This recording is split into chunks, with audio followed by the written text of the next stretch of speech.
Must we articulate in order to comprehend? All right, that is the question for today. That's the question for number 111 on the list of the 144 fractal faculties of the Tree of Life. If you'd like to get a refresher course on your Tree of Life just for 10 minutes, just watch my video, Tree of Life, an introduction. And it'll probably be 10 minutes well spent, especially if you're going to watch any of my videos here in this series of 144 fractal faculties. Also, if you want to get the free guide to the 144 fractal faculties of the Tree of Life, just leave a little message in the comments section with your email, and I'll send that out to you. I had it set up that you could just click the link, but I think the link is wrong at this point. So just put a message in the comment section. Hopefully I'll see it and send that out to you. And you can do the same if you'd like to buy my book called The MASSTree. And that is an introduction to the Tree of Life. I think it's about 70 pages and it's $10. So if you want to figure out a way to get me $10, I do have some Venmo and Cash App on my description in my page there. You can send that to me. If you leave that in the memo, I'll send you out that book. Or you could just donate to me, and that can also be done through Cash App and Venmo. Okay, now just getting into number 111 here. This is the Tree of Life here. And the Tree of Life is basically a map of our consciousness. And it's really like a 3D thing, grafted onto a 2D thing. But I foresee it as being like, I see it as being something that's like really kind of rotating in both directions. And so these pillars on either side, they can be on either side. If it rotates, then this side is over here and this side is over here. I think that it depends on your brainwave state. If you're in the beta brainwave state, then you think of these as being on the right-hand side. But if you are in a trance state, alpha or theta or delta, then these are going to be over on the left-hand side. So that's shorter explanation of something that's a little bit more complicated. But anyway, each one of the circles or spheres on here, the 12, they're numbered 10 through 0, plus the abyss here, so a total of 12. These are our 12 faculties of consciousness, or our 12 potentialities of consciousness, our 12 factors or faculties of consciousness. And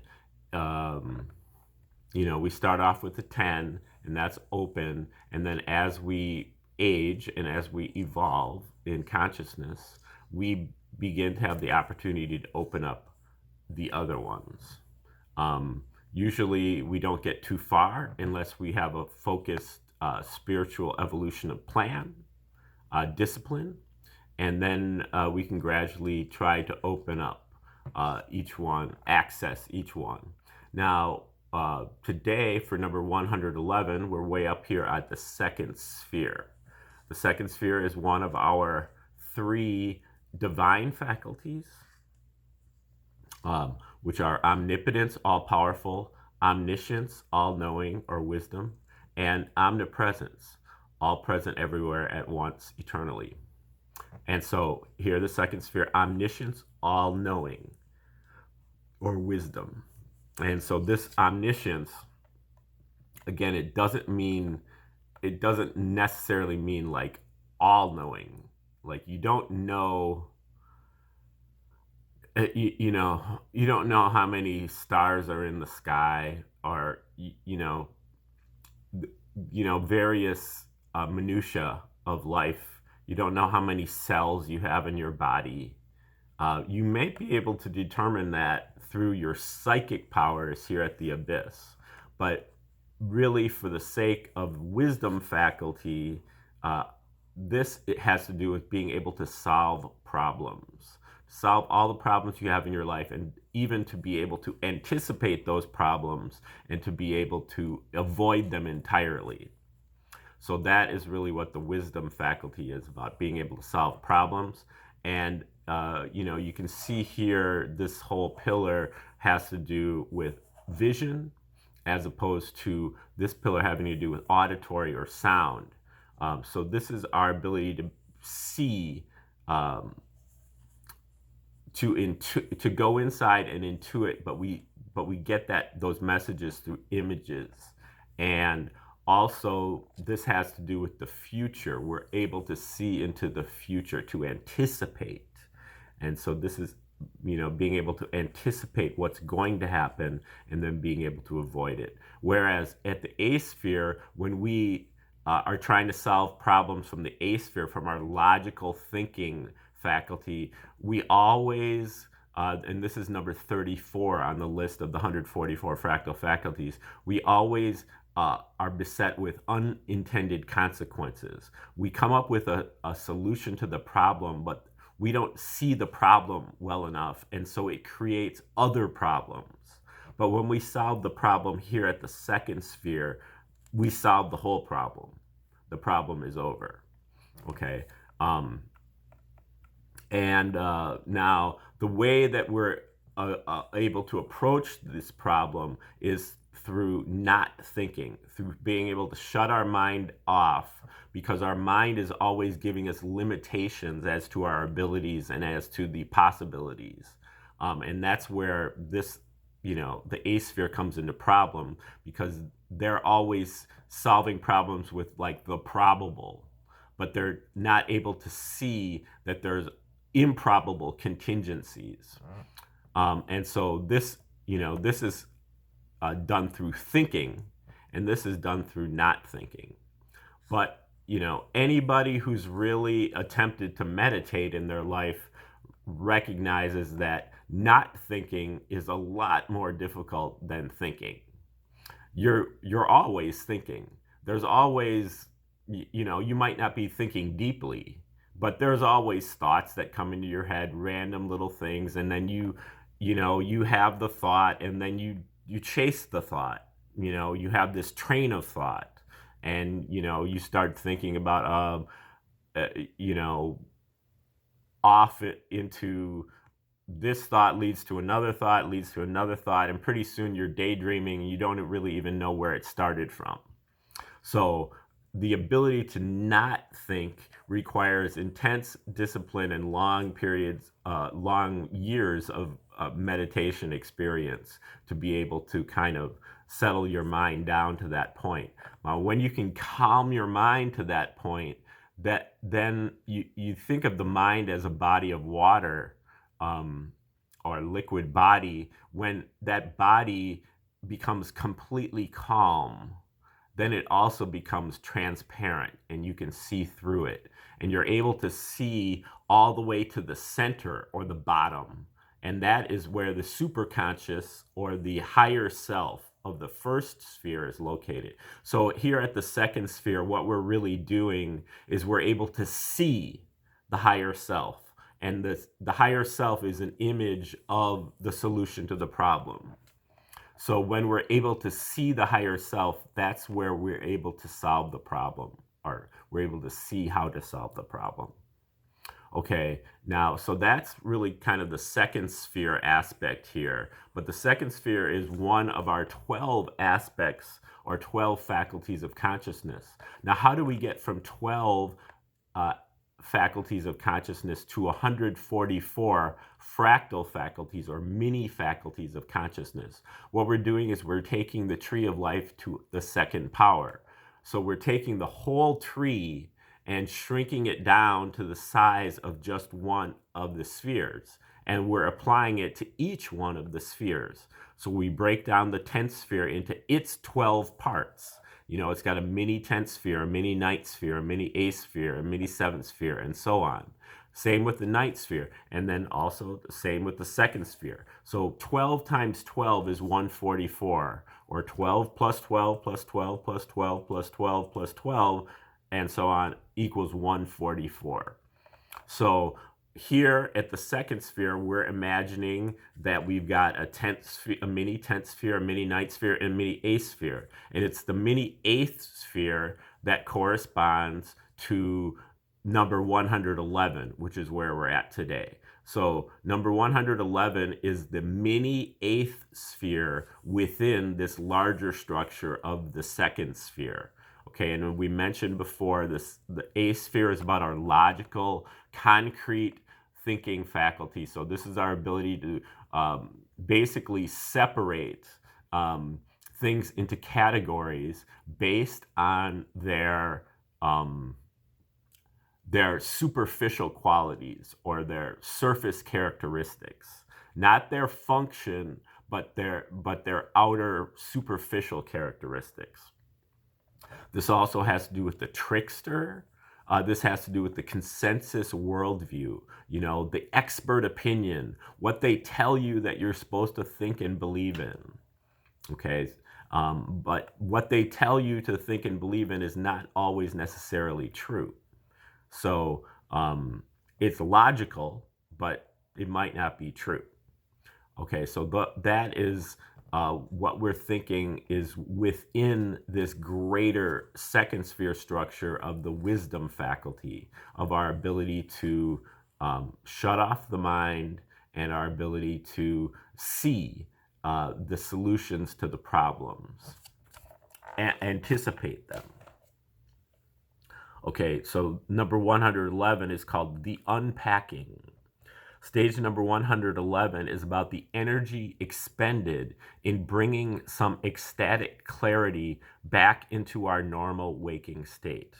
The words don't do it justice and have to be refined over and over to approximate the meaning and assimilate the information of the mind-blowing jolt of ecstatic experience. We then need to recalibrate our worldview, a new normal. Ecstasy, experience of the separate reality, is over, but things are changed forever, a new normal. Knowing is direct. It occurs in the absence of mediating symbols. No need for manipulation of symbols to stand in for actual reality.